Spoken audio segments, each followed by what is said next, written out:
حضرت دردہ رضی اللہ عنہا بیان کرتی ہیں، حضرت ابو دردہ رضی اللہ عنہ جب بھی کوئی بات کرتے تھے تو اس دوران مسکراتے رہتے تھے۔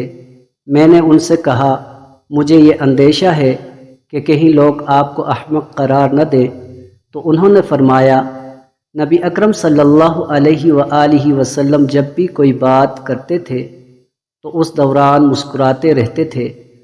مجموع الزوائد حدیث نمبر 549۔ حضرت ابو ہریرہ رضی اللہ عنہ نبی اکرم صلی اللہ علیہ وآلہ وسلم کا یہ فرمان نقل کرتے ہیں، جب بھی کوئی شخص اپنے گھر سے نکلتا ہے تو اس کے دروازے پر 2 جھنڈے ہوتے ہیں، ایک جھنڈا فرشتے کے ہاتھ میں ہوتا ہے اور ایک جھنڈا شیطان کے ہاتھ میں ہوتا ہے۔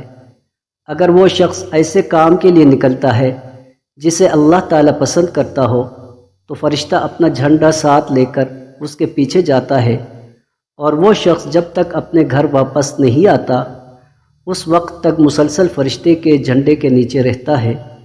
اور اگر وہ کسی ایسے کام کے لیے نکلے جس سے اللہ تعالیٰ ناراض ہوتا ہے تو شیطان اپنا جھنڈا لے کر اس کے پیچھے جاتا ہے، اور وہ شخص گھر واپس آنے تک مسلسل شیطان کے جھنڈے کے نیچے رہتا ہے۔ مجموع الزوائد حدیث نمبر 556۔